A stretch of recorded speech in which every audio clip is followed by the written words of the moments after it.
Bonjour à tous, merci d'être toujours aussi nombreux pour ce débat qui sera consacré à deux sujets en fait.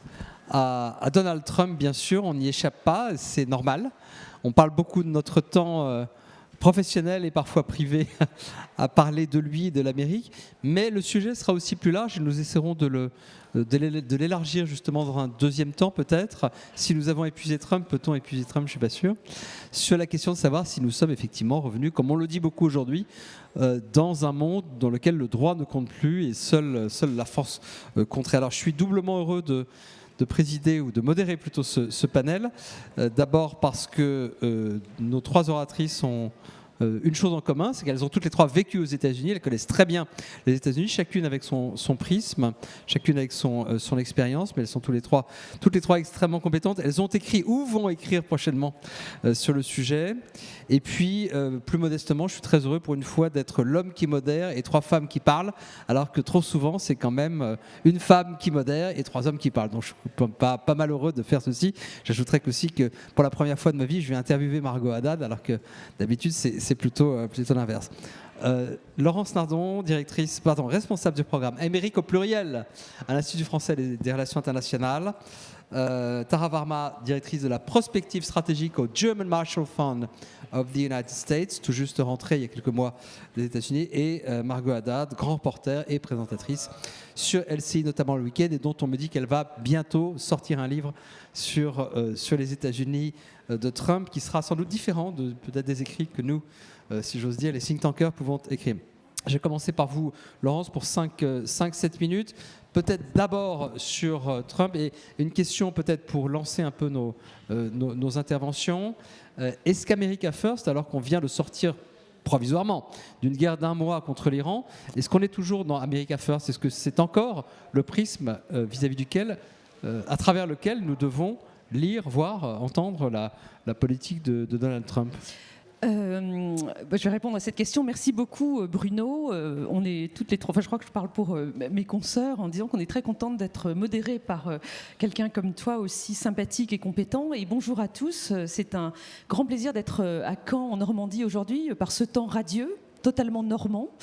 Alors, donc, j'ai 5-6 minutes, 7 minutes pour planter le décor de la politique étrangère de Trump. Je vais tourner ça comme ça, parce qu'en fait, America First, au départ, rappelez-vous, c'est le premier slogan de Trump lors de sa première campagne en 2016.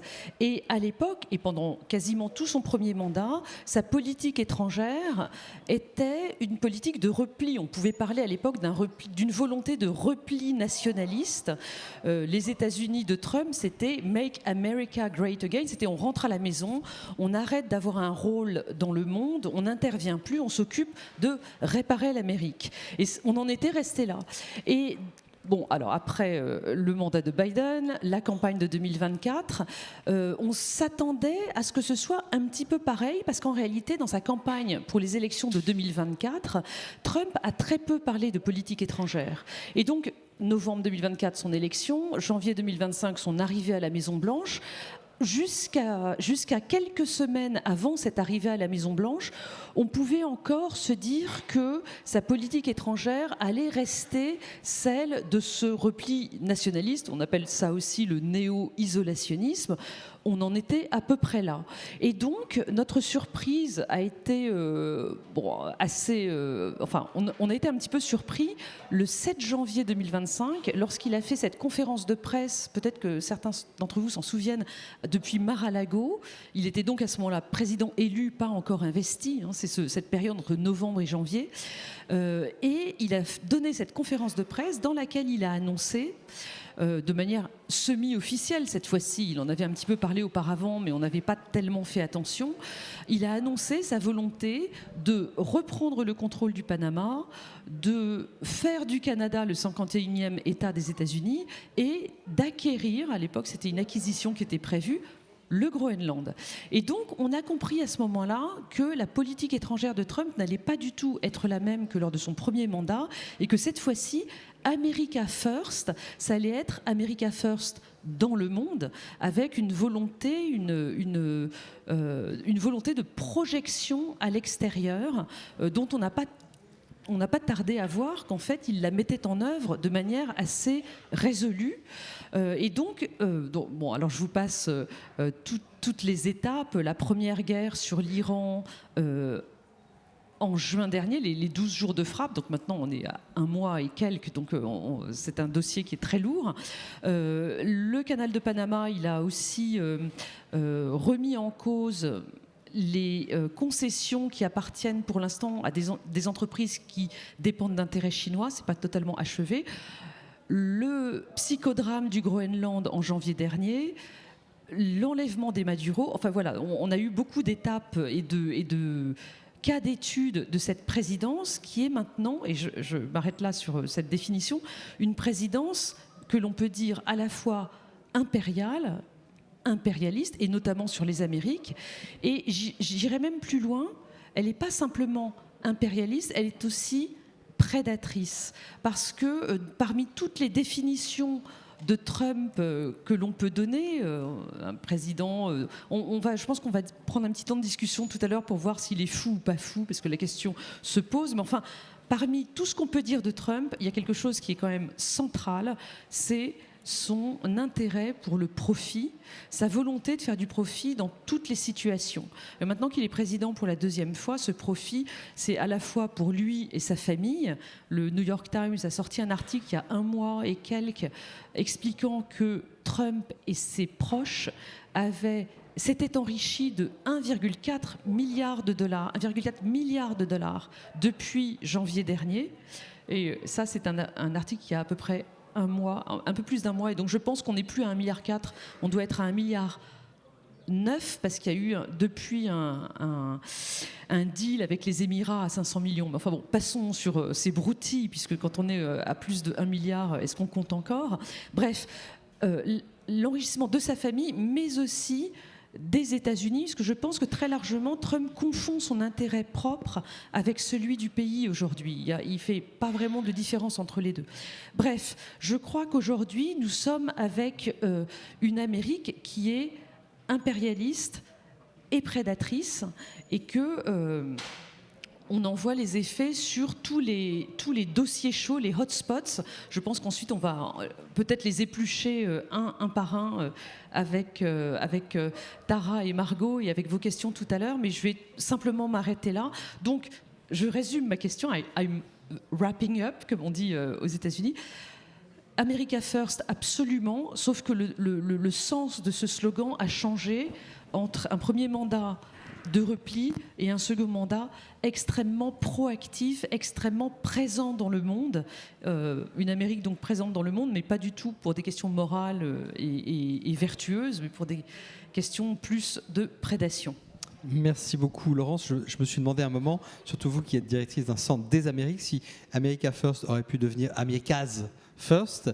Et puis finalement, la guerre d'Iran nous montre aussi que c'est plus compliqué que ça, puisque ce qu'on pensait être un repli éventuel sur l'hémisphère occidental, comme on dit aux États-Unis, finalement, on est bien au-delà de ça déjà aujourd'hui. Mais pardon, c'était plus un commentaire qu'une question, mais nous pourrons y revenir bien sûr si vous le souhaitez. Tara ?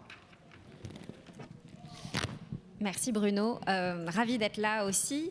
Je vais continuer un petit peu sur l'idéologie America First et l'idéologie MAGA, dont on a pu présupposer à un moment qu'elles se contredisaient toutes les deux, puisque America First, ça devait justement être cette vision néo-isolationniste que Laurence Nardon vient de mentionner.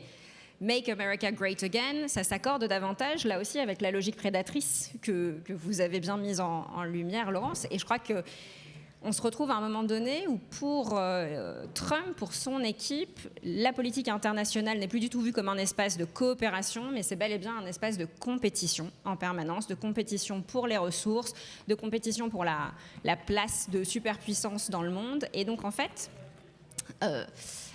Trump, je l'ai appelé le voltigeur de l'extrême parce qu'il a cette capacité unique aux États-Unis aujourd'hui de pouvoir basculer d'un extrême à l'autre du spectre de politique intérieure et extérieure du Parti républicain sans que ça lui coûte tellement en matière de popularité notamment. Et que ça ne lui coûte pas tellement non plus en matière de popularité avec sa base MAGA, qui est un peu le sujet, donc MAGA, Make America Great Again, qui est en fait, c'est un peu sa boussole stratégique à lui, et il va là où parfois le vent le porte, et il impose là aussi ses vues à sa base. La base MAGA, elle est constituée pour beaucoup de vétérans des guerres d'Irak et d'Afghanistan qui ont été conquis dès son premier mandat par cette vision néo-isolationniste et le fait de se concentrer sur les intérêts des États-Unis avant tout. On voit aujourd'hui dans les sondages qui ont trait à la guerre en Iran, alors qui s'est en théorie terminée avant-hier, mais dont on ne sait pas tout à fait si elle est terminée, que des sympathisants républicains qui se définissent comme les plus alignés avec la vision MAGA, en fait, soutiennent à 90% cette guerre qu'ils auraient honnie il n'y a pas si longtemps. C'est très intéressant. C'est-à-dire que Trump, il a cette capacité quand même à entraîner aussi sa base. Et il ne faut pas le négliger, parce qu'il n'y a personne aujourd'hui aux États-Unis qui a ces qualités d'homme politique et de showman. En fait, c'est vraiment le monde du divertissement que lui connaît très bien. Dans cette vision trumpienne, on est vraiment dans une logique de rapport de force et non plus du tout dans un système tenu par des règles où il faut respecter les règles. On le voit, les alliés des États-Unis, le système d'alliance, il est pensé dans une logique totalement instrumentale. Il faut que les alliés soient au service des intérêts des États-Unis. On voit que des partenaires commerciaux très proches des États-Unis, le Canada, le Mexique, desquels dépendent en fait beaucoup les États-Unis et qui dépendent également, eux, des États-Unis énormément. Ils sont directement menacés sur le plan territorial, sur le plan politique. On est vraiment dans une logique qui est assez étonnante. Nous aussi, alliés historiques, on a pu souffrir de cette loi du plus fort sur laquelle on reviendra, avec des menaces sur le Groenland qui ont quand même sérieusement ébranlé l'Alliance Atlantique. Et ce que l'on voit, que je trouve intéressant, et je terminerai peut-être là-dessus, je ne sais pas combien de temps il me reste, mais c'est qu'il y a une codification idéologique de cette vision MAGA dans des documents doctrinaux qui ont été publiés ces 2-3 derniers mois aux États-Unis. Donc la stratégie de sécurité nationale publiée en décembre 2025 et la stratégie de défense nationale publiée en 2026, qui à la fois, je trouve, entérine cette vision MAGA et la contredisent. Dans ces deux documents, il est quand même fait mention très clairement du fait que les États-Unis ne vont pas s'engager militairement ou politiquement au Moyen-Orient, que les engagements américains au Moyen-Orient sont en fait des vestiges du passé dans lesquels on ne retrouvera plus les États-Unis, en tout cas que les États-Unis ne referont plus ces erreurs-là. On a vu le président Trump faire ce type de déclaration publique à de nombreuses reprises. Et encore une fois, c'est comme ça, je pense qu'il a dit toute une partie de la base, qu'il a dit qu'il ne ferait pas les erreurs qu'ont fait le président Bush, le président Obama. Il dit aussi que la Chine est un compétiteur, mais c'est plus un compétiteur stratégique au sens où même l'administration Biden avait pu le définir. Et on est dans une priorisation absolue des intérêts nationaux américains, un rejet des contraintes juridiques, rejet ce qui est vu comme une contrainte multilatérale, donc vraiment du système international dont les États-Unis à la fois cherchent à se sortir, mais ils cherchent également à l'instrumentaliser, à l'utiliser. Ça reste la première puissance militaire, économique, technologique au monde, qui repose sur un réseau d'alliances, là aussi, qu'elle utilise et auquel elle peut faire subir un certain nombre de coercitions économiques. Donc on est vraiment dans un moment où, effectivement, on est passé de Trump 1 à Trump 2, mais je pense que c'est Make America Great Again qui l'emporte et surtout Make Trump Great Again. Oui, ce que vous dites à l'instant, ça rejoint tout à fait les notes que j'étais en train de prendre, parce que je me suis demandé si parfois, nous, de l'extérieur, et même parfois certains experts américains, n'avaient pas tendance à surrationaliser, à chercher des logiques, des stratégies qui en fait n'existent pas vraiment. Autrement dit, est-ce que les stratégies qui sont écrites, est-ce que les rapports des think tanks qui avaient été écrits pendant la campagne, est-ce que ce qu'écrivent encore aujourd'hui certains des soutiens les plus forts de Trump, est-ce que ça compte vraiment, ou est-ce que, deuxième hypothèse, il n'y a que la défense de l'intérêt national tel qu'il est vu à un moment par une administration qui compte, ou troisième hypothèse, et c'est celle que, en creux, vous avez l'air d'esquisser, est-ce qu'au fond, tout cela n'est pas réductible à l'intérêt personnel du président tel qu'il le voit à un moment, son intérêt personnel en termes d'ego, Nous parlerons tout à l'heure du Conseil de la paix et de sa vision de la paix, puisque nous sommes un forum pour la paix. L'ego et l'argent. Ce sont les interrogations que je pose. Je ne sais pas forcément pour que vous y répondiez tout de suite, mais si vous avez commencé à apporter les éléments de réponse. Margot, de votre expérience, vous parlez beaucoup aux gens de l'administration, vous êtes beaucoup allé à Washington. Qu'est-ce qu'on devrait comprendre qu'on ne comprend pas d'ici ? Bonjour Bruno, bonjour à tous. Mon dernier voyage à Washington, c'était le mois dernier. Et justement, avant que cette guerre en Iran ne commence, j'avais posé cette question à ceux qui incarnaient le plus cette ligne, on va dire, de l'administration McCain, Bush, qui étaient en fait une forme de républicains solides, qui ont incarné cette ligne républicaine depuis des années. Et sur l'Iran, il y avait tout de même un accord global pour dire qu'il fallait y aller parce qu'il y avait une réponse presque identitaire au problème iranien, en disant que c'était presque une guerre culturelle, civilisationnelle, avec des mollahs qui essayaient d'instaurer leurs lois au Proche-Orient et également sur leur allié qui était Israël. Et dans cette logique-là, il y a presque une notion de guerre juste pour une partie de l'administration américaine et pour même une partie de ceux qui se disent MAGA. Et j'ai du mal à définir l'électorat MAGA parce que l'électorat MAGA, pour moi, c'est l'électorat Trump. C'est des gens qui ont voté pour Donald Trump, quelles que soient les idées, que ce soit un Trump qui ait essayé d'être sur une ligne complètement isolationniste ou qu'il soit un Donald Trump qui aille sur la scène internationale dans une position de domination constante.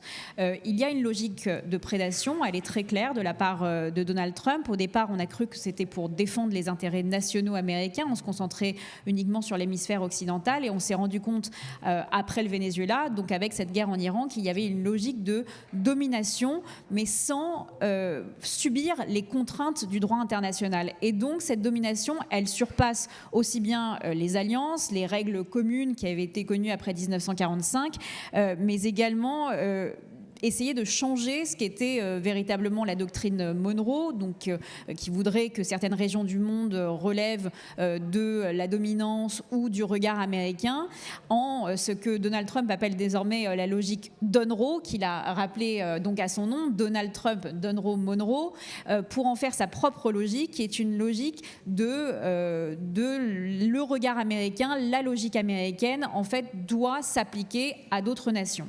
Et on l'a vu également dans le soutien européen, et je trouve que c'est quelque chose qui est très intéressant et important de voir, même également en France. On a beaucoup parlé, par exemple, de Steve Bannon, qui a été critiqué pour une forme d'ingérence dans les nations européennes, pour essayer de mettre en place le regard américain « Make America Great Again » dans certains partis occidentaux. On a beaucoup critiqué Marine Le Pen pour avoir été au sein de ces discussions-là, mais il y a véritablement une volonté de créer une sorte d'alliance au niveau international de pensée qui relève d'un mouvement identitaire, un mouvement économique avec des alliances qui auraient pour intérêt l'intérêt américain. Et donc, on n'est plus dans une logique d'alliance complète où chacun y voit ses intérêts, où chacun pourrait discuter de ses propres intérêts, trouver des intérêts communs, mais plutôt dans une logique où qu'est-ce qui pourrait apporter le plus aux États-Unis, à l'administration américaine actuelle. Et quand on voit par exemple J.D. Vance, le vice-président américain, qui se déplace en Hongrie pour soutenir Viktor Orban, qui est actuellement dans sa course à la présidentielle, eh bien on se rend compte réellement qu'il y a une volonté d'inscrire un agenda américain dans d'autres pays du monde. C'est le cas en Europe, c'est le cas dans potentiellement nos prochaines élections présidentielles, mais il ne faut pas oublier que dans le courant MAGA, il y a aussi cette logique identitaire qui explique beaucoup de ce qui se passe actuellement en Iran, qui n'est pas seulement une guerre pour le pétrole, j'ai beaucoup entendu ça, c'est une guerre pour le détroit d'Ormuz, pour essayer d'expliquer sa logique. Bien sûr, ça en fait partie, mais dans l'esprit des Américains qui soutiennent encore Donald Trump dans cette guerre, il y a véritablement cette logique de changer une civilisation. Et ça, c'est quelque chose que Donald Trump met beaucoup sur la table. Il y a un de ses anciens conseillers à la sécurité nationale qui m'avait dit quelque chose de très juste, c'est Donald Trump agit au coup par coup, c'est-à-dire qu'il met en place une stratégie, il voit quelques jours si ça marche ou non, puis il agit en fonction de comment ça a réagi à sa stratégie. Deuxièmement, quelque chose qui est très intéressant également, ce conseiller à la sécurité nationale m'a dit « Mais si vous pensiez que Donald Trump était isolationniste, vous vous trompez. Il n'a jamais réellement parlé d'isolationnisme. Et si vous voulez réellement entendre son message à Donald Trump, n'écoutez pas ses conférences de presse à la Maison-Blanche, n'écoutez pas quand il parle aux journalistes du New York Times. Vous pouvez très bien, en tant que journaliste, appeler Donald Trump. Certains ont son numéro. J'en fais partie. Il peut décrocher comme il ne peut pas décrocher, mais il peut très bien prendre son téléphone et vous répondre quelques mots pour saturer l'espace médiatique. Et ça fait partie également de sa stratégie. On l'appelle. Voilà. Tu as son numéro ? Oui, j'ai son numéro. Allez. Bon, après. On verra Bruno qui essaye d'essayer d'avoir le numéro de Donald Trump. Mais il répond. Et souvent, vous voyez, Donald Trump a dit ceci à un journaliste de NBC, il a dit ceci à un journaliste de New York Times. C'est parce qu'en fait, certains journalistes ont son numéro et peuvent l'appeler directement pour avoir quelques mots. Ça fait partie véritablement de la stratégie de Donald Trump de saturer l'espace médiatique.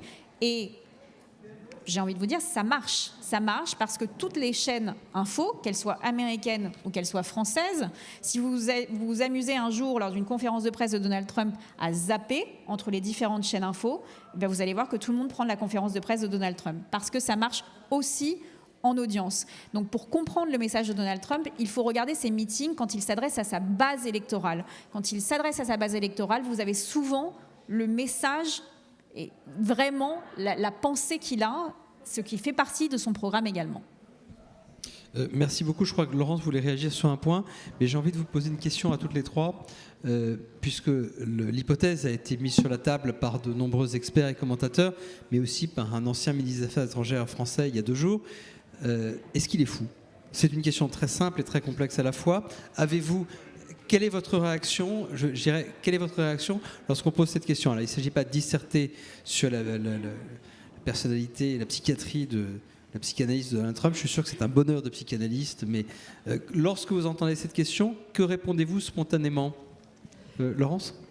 Oui, en fait, je vais répondre à ta question et après je voulais rebondir sur quelque chose que Margot a dit que je trouvais très intéressant et sur lequel je voulais compléter quelque chose. Bref, est-ce que Trump est fou ? Donc tout le monde se pose la question en effet depuis des années, littéralement, depuis même avant qu'il rentre en politique.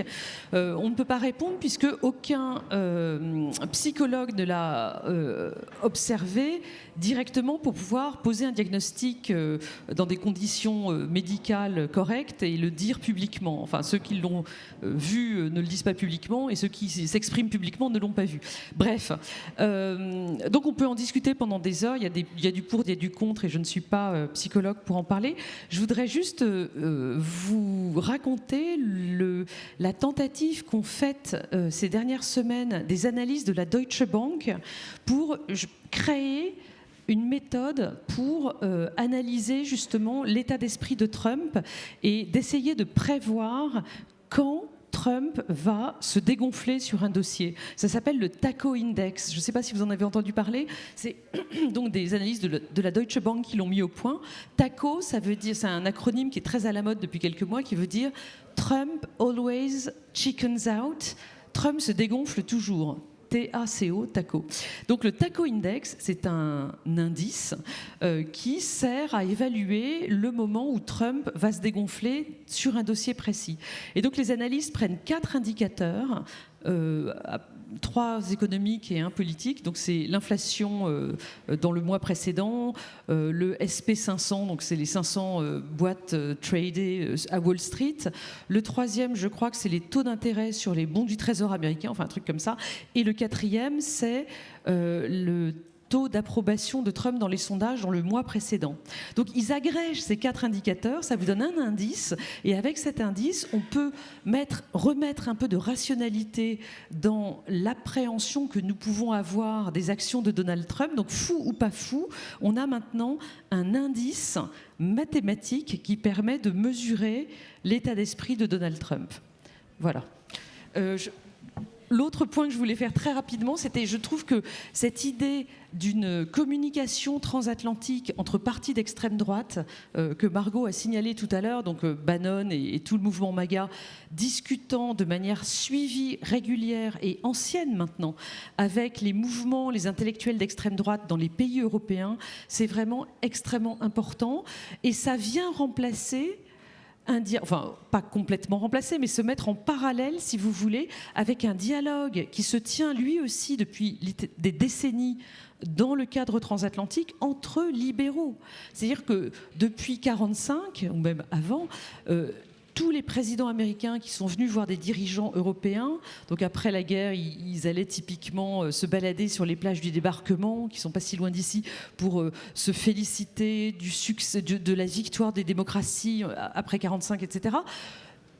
Un dialogue très important, ininterrompu, qui se déroulait, on s'en rend compte maintenant, entre philosophie libérale, si vous, incarnée par ces chefs d'État.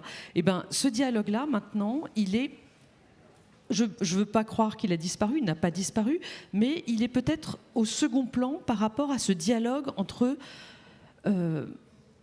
mouvements politiques d'extrême droite. Et il faut quand même voir ça dans le paysage transatlantique, sachant que je pense quand même, et je m'arrêterai là, que la séquence du Groenland a fait quand même réfléchir un certain nombre de partis d'extrême droite en Europe, puisque une internationale des nationalismes, en fait, ça ne peut pas complètement marcher, puisque si un nationalisme conquérant veut conquérir, typiquement le Groenland, les partis nationalistes européens ne vont pas être d'accord. C'est le cas de Bardella qui s'est prononcé contre cette volonté américaine d'acquérir le Groenland. Je crois que la FD n'était pas tout à fait d'accord non plus. Donc on voit les limites quand même de ce dialogue. Et c'est pour cela aussi, d'ailleurs, que le vote de dimanche est tellement important, non seulement pour la Hongrie, mais pour l'ensemble de l'Union européenne, mais aussi comme test de la capacité des États-Unis, en plus de la Russie, je dis bien en plus de la Russie, à influencer un scrutin national majeur. Je crois, en tout cas, j'ai vu l'information selon laquelle la visite de J.D. Vance aurait fait baisser Viktor Orban de 3 points dans les sondages. C'est intéressant, mais à la fin, il n'y a qu'un seul verdict en démocratie politique, c'est celui des urnes. Donc voyons ce qui se passera dimanche. Il y a un autre indice, c'est l'indice Normandie pour la paix, qui place les États-Unis, je crois, est-ce qu'on peut peut-être avoir, je crois qu'il y a une slide qui peut être projetée, qui place les États-Unis, je crois, à la 74e place sur 138. Alors je ne sais pas si vous pouvez le voir sur votre écran, et notamment sur le plan de la note baisse évidemment très facilement du fait de la violence politique, bien sûr. Je voudrais vous poser, pardon, après je vous fais réagir toutes les deux, et ensuite j'aurai une autre question à poser à vous trois. Oui, vas-y. Alors peut-être revenons un instant sur la stratégie du fou, parce que c'est une stratégie qui existe en relations internationales, et donc on dit qu'elle consiste à promettre le pire à son adversaire jusqu'à verser dans l'irrationalité pour se rétracter ensuite. Effectivement, ça ressemble fortement à ce qu'on a vu à plusieurs reprises se dérouler dans la stratégie, si tant est qu'elle en est une, de Donald Trump. Moi, j'ai tendance à dire qu'il faut qu'on soit très vigilant sur de l'hyper-rationalisation a posteriori qu'on fait beaucoup de Donald Trump. C'est-à-dire qu'on a envie, et nous, c'est notre boulot à plein temps, de faire ça, de comprendre quels sont les mécanismes derrière, qui il influence lui, comment est-ce que des décisions qu'il prend peuvent avoir de telles répercussions, réverbérations sur notre vie. C'est assez logique, on dépend pour beaucoup de l'allié américain, donc on a besoin de comprendre ce qui se passe. Il n'y a pas toujours une explication rationnelle à ce qu'il fait. C'est quelqu'un qui a créé un système autour de lui dans ce second mandat où il s'est entouré de gens qui sont plus loyaux qu'idéologues. Et donc, il veut vraiment une équipe de gens qui vont être à son service. On le voit là, typiquement dans le cadre de la guerre en Iran. Toutes les personnes de son camp qui l'ont prévenu qu'il risquait de se trouver dans une situation extrêmement délicate sur le plan militaire, il les a écartés. Il n'a suivi que les gens qui l'ont encouragé à aller dans son sens. Et on voit la situation dans laquelle les États-Unis... C'est ce que certains appellent la poutinisation des États-Unis, en tout cas la commonalité qu'il peut y avoir aujourd'hui entre le fonctionnement du pouvoir à Washington et le fonctionnement du pouvoir à Moscou ou dans d'autres régimes autoritaires. À Bagdad, plus personne n'osait dire à Saddam Hussein qu'il pouvait perdre une guerre. Tout à fait. Et on voit, sachant que les États-Unis, encore une fois, sont la première puissance militaire, économique et technologique au monde. Donc si... Enfin, je veux dire, quand il y a des dommages aux États-Unis, ça va nous impacter aussi très directement. Mais il ne s'est entouré que de gens qui vont dans son sens, à tel point que sa directrice de cabinet maintenant, Susie Wiles, en fait, demande aux gens d'arrêter de parler au président with rosy glasses, donc avec des lunettes colorées de rose, c'est-à-dire des lunettes qui en fait lui apporteraient des fausses informations, en lui disant qu'il faut absolument qu'il entende des choses qu'il n'a pas envie d'entendre. Et on sait, il est très réfractaire à tout avis qui irait à l'encontre de son analyse. C'est aussi une personne, c'est un octogénaire qui est à un poste qui est un poste extrêmement fatigant pour n'importe qui d'autre. Enfin, je pense à Obama qui a... on a vu physiquement Obama être fatigué après 8 années au pouvoir en tant que président américain, qui était beaucoup plus jeune que Trump. C'est un poste qui fatigue énormément en temps normal. Je pense que ça fatigue encore plus quand on est plus âgé. Et on ne sait pas, on voit le président américain s'endormir en conférence de presse, s'endormir dans ses réunions, l'équivalent du Conseil des ministres. On ne sait pas exactement à quel point il est rationnel ou non. Il parle parfois à des journalistes très rapidement, parfois pendant beaucoup plus longtemps, pendant 3 ou 4 heures, où il radote beaucoup, il répète ce qu'il a dit, où il se contredit. Donc attention, parfois il peut y avoir des idées très claires dans sa tête. Il a certaines obsessions de politique étrangère, je vais peut-être finir là-dessus. Venezuela, Iran, c'était des obsessions qu'il avait, qui prédatent même son premier mandat. Il avait en tête le fait de se débarrasser d'un régime vénézuélien qu'il considérait vraiment comme un régime ennemi dans le précaré américain, dans l'hémisphère occidental. Donc se débarrasser de Maduro, c'était absolument une priorité. Et se débarrasser de Khamenei en Iran, c'était une autre priorité qu'il avait depuis longtemps. Il les considérait tous les deux comme deux personnalités qui osaient remettre en question l'hégémonie américaine. Donc ça, c'est quelque chose qui date quand même d'avant ce second mandat. C'est important aussi de le dire, je vais m'arrêter là. Margot, Trump est-il fou ? Lorsque vous entendez la question « Trump est-il fou ?», qu'avez-vous envie de répondre ? Oui, je prends ça avec beaucoup de prudence. Je suis comme Tara là-dessus. Il y a cette logique et son mentor qui s'appelle Roy Cohn, la logique du fou en droit international, mais qui est aussi son mentor, qui est un ancien homme conseiller politique, avocat, qui a été son mentor avant qu'il ne soit en politique. Et la stratégie, elle est très simple. Premier critère, toujours attaquer. Deuxième critère, ne jamais reconnaître ses erreurs. Troisième critère, toujours revendiquer la victoire. Et si vous avez ces 3 critères en tête, vous voyez que Donald Trump fait tout le temps ça, de manière constante. C'est une logique. Et on peut prendre ça comme de la folie, parce qu'on se dit, il ment, très simplement. Mais en fait, c'est une logique très claire qu'il suit en communication. Quand il reste des heures avec des journalistes au téléphone, quand il reste sur les médias en conférence de presse, moi quand je suis sur LCI, on se dit mais quand est-ce qu'il va finir de parler ? Il commence à 1 heure et en fait ça ne s'arrête jamais. Il va commencer à prendre son stylo, à nous vendre son stylo, à parler de l'Iran, à parler de l'Iran quand il est en pleine fête de Pâques à la Maison Blanche. Donc on n'y comprend plus rien, mais c'est une technique très claire d'essayer d'occuper et de faire en sorte qu'on parle de lui. Il y a son ancien conseiller à la transition entre les 2 administrations. Donc, en fait, vous avez une équipe de communication au début de la première administration, une équipe lors de la 2e administration, et vous avez celle qui gère l'entre-deux entre donc Biden et Donald Trump. Et cet ancien conseiller m'avait dit, le premier truc que je lui ai dit, c'est tu nous vires tous les journalistes accrédités à la Maison-Blanche. Parce que c'est un contre-pouvoir, ça nous embête, faut faire le ménage, ils viennent à la Maison-Blanche, ils ont un pass, ils ont le droit d'être à la Maison-Blanche tout le temps, de nous poser des questions tout le temps. Tu nous élimines ça. Et Donald Trump lui-même a dit non.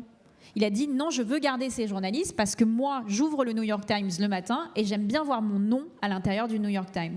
Il aime encore que les médias parlent de lui, les médias traditionnels. Alors je sais qu'on est souvent en train de dire les médias traditionnels, on regarde souvent les réseaux sociaux, on s'informe comme ça, mais en fait, Donald Trump aime se dire que ces gens qui l'ont méprisé pendant tant de temps parle de lui et parle de lui de manière constante. Et ça fait partie de ces choses-là. Maintenant, sur le cas du fou, il y a eu un livre qui s'appelle The Dangerous Case of Donald Trump avec 27 experts psychologues, psychiatres qui ont essayé de l'analyser.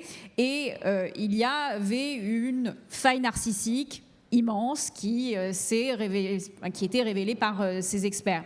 Après, vous aviez d'autres experts qui se sont érigés contre cet ouvrage en disant qu'il y a quelque chose qui s'appelle the Goldwater Rule aux États-Unis, qui est cette règle qu'on n'examine pas quelqu'un qu'on n'a jamais rencontré. Alors, moi, ça me fait toujours rire. Elle est valable en France aussi. Voilà, elle est valable en France, mais aux États-Unis, elle est inscrite dans le code de ceux qui veulent devenir psychologues, psychiatres, et certains ont voulu respecter ça. La partie de la démence, moi, ça me fait toujours rire parce que quand j'étais en Normandie, il n'y a pas si peu de temps, j'ai couvert Joe Biden à la pointe du Hoc et je peux vous dire que j'ai vu quelqu'un de très, très, très amoindri, quelqu'un qui n'avait pas, qui radotait également et qui n'avait pas toute sa tête à la fin de son mandat. Donc, c'est le choix des Américains d'élire quelqu'un d'aussi âgé. Ils l'ont fait pour une raison. Il ne faut jamais oublier dans nos analyses que les Américains ont voté une deuxième fois pour cet homme, qu'ils savaient pour qui ils votaient et pourquoi ils votaient, et qu'à partir du moment où c'est leur système électoral, c'est une décision que même les dirigeants sur la scène internationale qui disent qu'il est fou ou autre doivent convenir qu'il reste le président américain. Il y a peut-être une autre hypothèse justement pour échapper à la question à laquelle on ne peut pas répondre par définition, est-il fou au sens psychiatrique du terme, on peut dire que c'est quelque part un mélange entre un empereur romain, Narcisse et un parrain de la mafia. Vous rappeliez Roy Cohn, je rappelle à tous ceux qui n'ont pas vu que le film The Apprentice sur l'éducation de Donald Trump, dont le début de carrière s'est fait quand même dans la mafia immobilière new-yorkaise, est quand même un film où on voit ce personnage Roy Cohn qui, effectivement, tout semble confirmer, a beaucoup compté dans la construction intellectuelle du personnage politique de Donald Trump.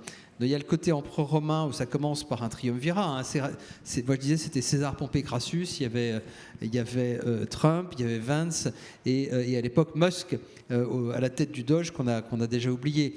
Et puis ensuite, ça devient Caligula qui nomme son cheval sénateur, parce que certaines dénominations de l'administration Trump sont franchement laisse-pantois.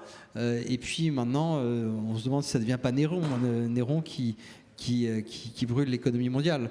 Bon, bref, je ne voudrais pas qu'on s'attarde trop peut-être sur la personne de Trump, parce que quelque part, nous le disons souvent entre nous, nous jouons son jeu tous, en étant fascinés par ce personnage, en ne parlant que de lui, nous jouons son jeu quelque part. Mais il n'y a pas que lui. Alors, élargissons un tout petit peu le scope pour voir s'il nous a fait entrer dans un monde dans lequel le droit ne compte plus et il n'y a plus que la force qui compte. Moi, ma formule sur Trump, c'est le droit, c'est moi. En France, on dit le roi, c'est moi. Pour moi, il le dit lui-même. Le droit, c'est moi. C'est ce que je décide. Ce qui est quand même démiurgique à un point assez fascinant. Moi, il y a deux questions que je voudrais vous poser. Donc, elles sont plus larges que celles de la politique américaine, mais est-ce qu'on est véritablement aujourd'hui entré dans un monde dans lequel le droit ne compte plus? J'ai ma propre réponse, mais je laisse celles d'entre vous, au singulier ou au pluriel, qui veulent y répondre, le faire. Et puis au-delà de ça, une question à laquelle, là pour le coup, je n'ai pas de réponse, et je trouve qu'on a peut-être trop souvent des réponses toutes faites. Est-ce qu'il y a un exemple américain qui imprime sa marque sur le reste du monde? Autrement dit, de même qu'on se posait la question en 2014 et en 2022, est-ce que ce que fait la Russie est un exemple ou un modèle pour le reste du monde, pour la Chine, pour l'Iran, pour le Venezuela, pour je sais pas quoi, le Zimbabwe, le Rwanda. Le Rwanda d'ailleurs, l'exemple n'est pas cité par hasard. Est-ce que c'est vraiment... Est-ce que cette notion d'exemple, l'Amérique montre l'exemple et donc désormais chacun va se sentir libre d'avoir un comportement impérialiste, voire colonialiste au-delà de ses frontières? Moi, je n'ai pas de réponse claire à cette question. Je crois qu'au-delà des États-Unis, il y a ce qu'a fait Donald Trump, ce qu'il peut faire et les conséquences que cela peut avoir sur nous. Et puis après, évidemment, à la fin, il y a comment on y répond, nous, Européens. Mais je ne voudrais pas vous charger votre barque de questions trop lourdement. Donc voilà, deux interrogations sur lesquelles vous pouvez avoir chacune votre propre éclairage. Je parle en dernier. Alors, Tara. Votre question, Bruno, elle me fait penser au concept de soft power de Joseph Nye. Dans son livre sur le soft power, Joseph Nye dit « Pour être puissant, il faut être légitime ». Et ça a été une quête très importante pour les États-Unis dans l'ordre international qu'ils ont construit après la Seconde Guerre mondiale, d'apporter de la légitimité. On le voit même dans le cas de la guerre en Irak en 2003.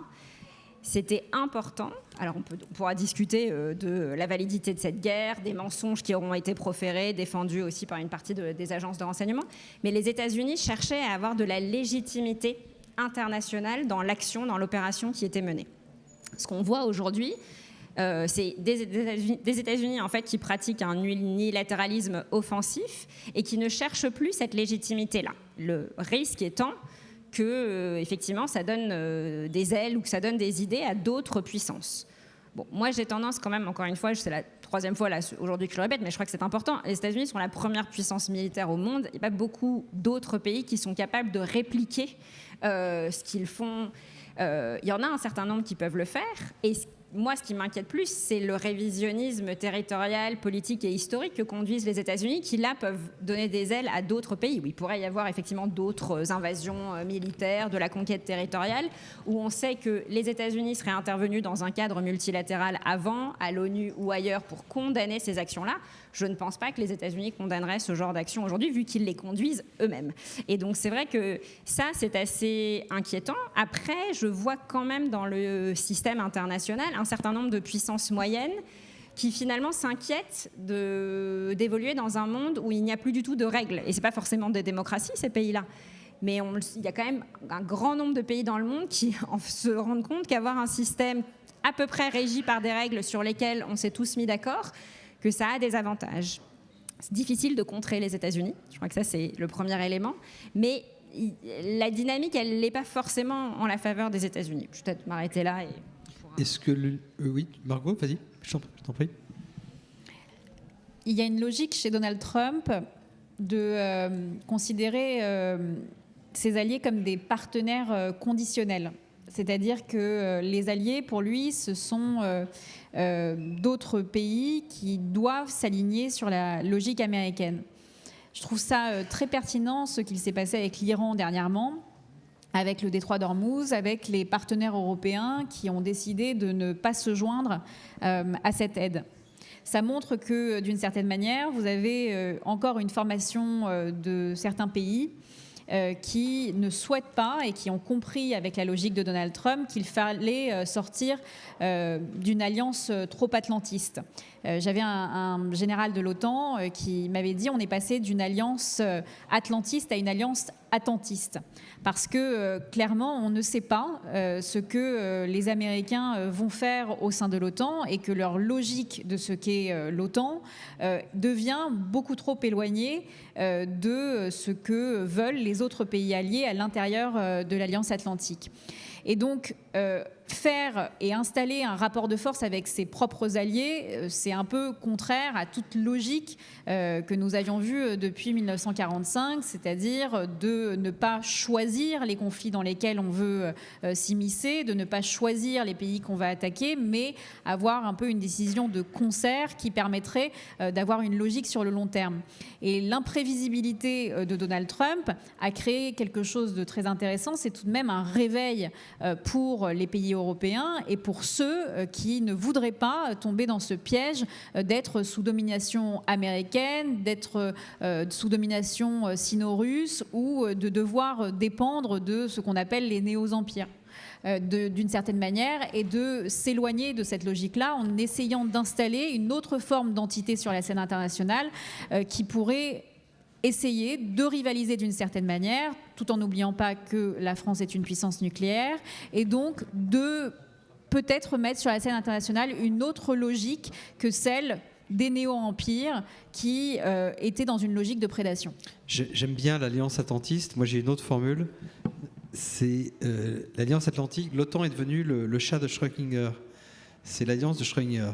C'est-à-dire, on ne pourra savoir si l'Alliance atlantique est vivante ou morte que si on ouvre la boîte. Si on ouvre la boîte, c'est s'il y a une attaque de l'article 5, au sens de l'article 5, une agression armée. Et là, on verra si les États-Unis réagissent ou pas. Laurence. Oui, le chat de Schrödinger, c'est ce chat qui est dans une boîte, mais on ne sait pas s'il est vraiment dans la boîte. Il faut juste qu'on ouvre la boîte pour le savoir, c'est ça? C'est ce philosophe. C'est pas de la philosophie, c'est de la physique quantique, mais c'est pas grave. Ah ouais, je trouve que c'est aussi de la philosophie. Il y a Étienne Klein qui est là. Il est pas là, Étienne? Oui, c'est lui qu'il faudrait demander. à Étienne Klein. Il vous en parlera beaucoup mieux que moi. Oui, je voulais juste ajouter un commentaire à ce qui vient d'être dit sur ce rapport, enfin, ce nouvel ordre du monde qui est dessiné aussi par Donald Trump. En fait, il faut quand même garder aussi à l'esprit qu'il a, pour lui, il n'a pas l'impression d'agir comme un fou et d'agir de manière maléfique. Il se justifie à lui-même l'action des États-Unis depuis un an. Tous les pays, les États-Unis comme les autres, suivent toujours ce qu'ils pensent être leur intérêt national. Donc depuis 1945 et encore plus après 1990-91, la chute de l'URSS, nous avions des États-Unis qui suivaient leur propre intérêt national.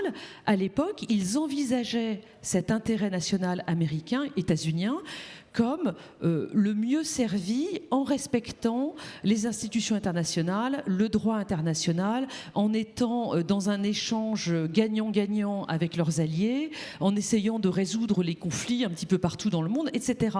C'était leur intérêt national qui à leurs propres yeux, donc tous les présidents successifs, se concevaient de cette manière. Avec Trump aujourd'hui, on a un président qui pense que l'intérêt des États-Unis, c'est de balayer tout ça et de venger une Amérique qui, pendant des années, je reprends ces termes, a été arnaquée par les alliés, et nous, Européens, au premier chef, pour Trump, nous, Européens, avons arnaqué les États-Unis dans le cadre de l'OTAN depuis des décennies parce qu'on s'est fait protéger gratuitement par les États-Unis. Pendant ce temps-là, on remontait nos économies, enfin, principalement l'Allemagne qu'il vise dans ce contexte. Et donc, il est, alors je ne sais pas, fou, pas fou, en tout cas, lui, il n'est certainement pas en train de se dire qu'il nuit aux intérêts américains. Il pense qu'il défend les intérêts américains, sauf qu'il le fait d'une manière totalement, à mon avis, contre-productive. Alors, je termine juste sur l'Europe. Contre-productive jusqu'à un certain point, puisqu'on voit bien qu'aujourd'hui, avec cette Amérique aussi hostile et aussi imprévisible et dangereuse, même les Européens qui étaient très réticents à une défense européenne parce qu'ils voulaient être protégés par les États-Unis. Je pense évidemment aux pays qui bordent la Russie, donc ils se sentent très menacés, la Pologne, les pays baltes, ou au contraire, de l'autre côté, la Grande-Bretagne qui est dans cette relation spéciale avec les États-Unis. Même ces pays, aujourd'hui, commencent à comprendre ce que nous, on a compris assez facilement depuis De Gaulle, mais ça venait d'ailleurs, donc c'était... Enfin bon, bref, ils ont compris qu'on ne devait plus compter sur les États-Unis et qu'un pilier européen de l'OTAN ou une autonomie stratégique européenne était peut-être les seules voies à suivre aujourd'hui pour nous, Européens. Et donc, en tant qu'Européenne convaincue, je me réjouis prudemment de cette évolution. Une dernière question à laquelle je vous demanderai de répondre assez brièvement pour qu'on ait le maximum de temps, au moins une demi-heure de questions-réponses avec la salle. C'est, puisque nous sommes au Forum Normandie pour la paix, le rapport de Trump à la paix. Est-ce que la paix pour lui c'est une affaire de business? Parce que la paix c'est mieux pour le business. Est-ce que c'est une affaire d'ego? Est-ce qu'il s'en moque? Et en particulier, le Conseil pour la paix, est-ce que c'est une entreprise personnelle destiné à flatter son ego et à accroître sa fortune, ou est-ce que vous le voyez véritablement quelque chose qui serait destiné à faire concurrence au Conseil de sécurité de l'ONU? Tara, vas-y. Alors c'est vrai que c'est difficile pour nous à accepter, mais la définition de la paix de Donald Trump, est-ce qu'il en a une? Évidemment très différente de la définition de la paix qu'on a vue, encore une fois, là, depuis 80 ans, où pour arriver à un processus de paix, on est dans des logiques de négociations diplomatiques parfois assez âpres, très longues, très dures, mais qui doivent aboutir sur un accord juridique respecté par les deux parties au moins concernées par cet accord. Donc parfois ça dure longtemps, mais ça doit s'inscrire durablement dans le temps, dans l'espace. Pour Donald Trump, ça c'est pas la paix. La paix, c'est la cessation abrupte des hostilités en cours. Ce qui se passe après cette cessation abrupte des hostilités, à vrai dire, ça ne le concerne pas trop. Donc lui, il veut quelque chose d'immédiat, il veut pouvoir se féliciter, s'auto-congratuler d'être la personne qui a mis fin à ces hostilités, et on le voit. Un grand nombre de ses conseillers, sa fille, son gendre disent toujours, vous savez, il est vraiment heurté par les images qu'il voit des guerres. Il veut absolument pas que des enfants soient blessés, que des humains soient blessés. On le voit d'ailleurs dans les échanges qu'il a avec Poutine, Zelensky, qu'il a avec d'autres. À chaque fois, il met ça en valeur. Donc il aurait un petit cœur finalement. Alors moi, je n'irais pas si loin parce que quand on voit ce qu'il laisse la milice ICE faire aux États-Unis, il a un petit cœur pour certains et moins pour d'autres. Clairement, il y a une hiérarchie dans sa tête, mais il met ça beaucoup en valeur. Donc il a quand même envie, il y a de l'ego parce qu'il a envie d'être la personne qui met fin à cela. On l'a aussi évoqué à plusieurs reprises, la volonté d'enrichissement personnel, elle est absolument clé aussi pour comprendre le fonctionnement aujourd'hui. La corruption qui est vraiment évidente dans le système qu'il a créé pour sa famille, pour lui-même, elle est vraiment prévalente aujourd'hui. Donc le Conseil de la paix, il aimerait que ça remplace les Nations Unies. Là aussi, c'est intéressant dans son rapport au multilatéralisme. Il a envie d'être responsable de ses réussites, mais il n'a pas envie de s'impliquer durablement dans ces négociations. Il est très frustré par l'état des négociations entre la Russie et l'Ukraine. Il l'a dit pendant la campagne, qu'il arriverait à mettre fin à cette guerre en 24 heures. Évidemment, ça n'a pas été le cas. Israël-Gaza, il l'avait aussi dit qu'il mettrait fin au conflit, aux hostilités en 24 heures. Il n'y est pas arrivé. C'est pour ça qu'il était si content de dire l'année dernière, à l'issue de la guerre des 12 jours, que c'était une guerre qui n'avait duré que 12 jours grâce à son intervention. Donc il a une définition de la paix qui est très différente et qui n'est pas durable. Margot ? Je pense qu'il a une vision très transactionnelle de la paix. Il pense qu'il peut régler des conflits comme des accords commerciaux. Et donc, à partir de ce moment-là, toute logique est bonne, c'est-à-dire la logique de la menace, ou sinon une forme de faire maximiser ses intérêts pour y arriver. Et il pense aussi, et je pense que c'est une dimension assez importante, que ça passe par une logique de contact direct. Et que dans son deuxième mandat, il y a une logique très claire d'outrepasser les institutions internationales, et que ce forum de la paix était une forme de message aussi à des pays qui se sentent minimisés par le système de l'ONU, parce qu'on peut se poser la question, est-ce que le Conseil de sécurité à l'heure actuelle représente le monde tel qu'il est actuellement, de par la puissance de certains pays qui émergent sur la scène internationale, qui n'ont pas le pouvoir qu'ils voudraient avoir. Je pense à des puissances émergentes qui demandent depuis longtemps une place beaucoup plus importante au sein des institutions internationales et qui ne l'ont toujours pas. Et donc il y a une forme de compétition avec ce système. Il a compris que ces pays étaient lassés d'un système international qui essayait d'ériger le droit international comme une règle unanime, avec des valeurs qui n'étaient pas les valeurs de certains pays qui faisaient partie de ce nouveau Conseil de la paix érigé par Trump.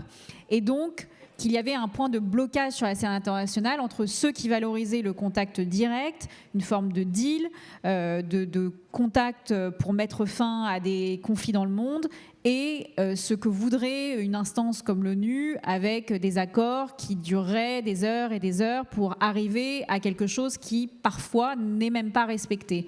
On l'a vu dans le cas des accords de Minsk, et c'est quelque chose que Donald Trump remet souvent sur la table en disant, vous voyez, vous avez passé des heures à mettre ce traité en place, et puis rien n'a été respecté, la Russie a fait comme bon lui semblait et on a avancé. Ce qui d'ailleurs ne nous rend pas très optimistes sur la séquence qui s'est ouverte hier, qui va se poursuivre ce week-end, des négociations qui vont être conduites du côté américain par J.D. Vance sur l'Iran et sur les détroits d'Ormuz. Mais le fait que ce soit J.D. Vance qui ait été envoyé, c'est un message assez intéressant parce qu'on a souvent dit que J.D. Vance allait se désolidariser de Trump sur l'Iran.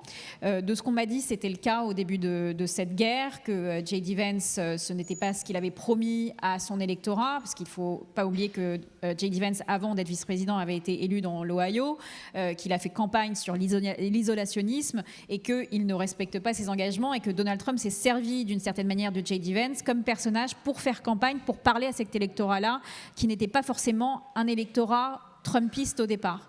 Et donc le fait que J.D. Vance ait été envoyé, c'est aussi un message à sa propre base, à son électorat avant les élections mi-mandat en novembre.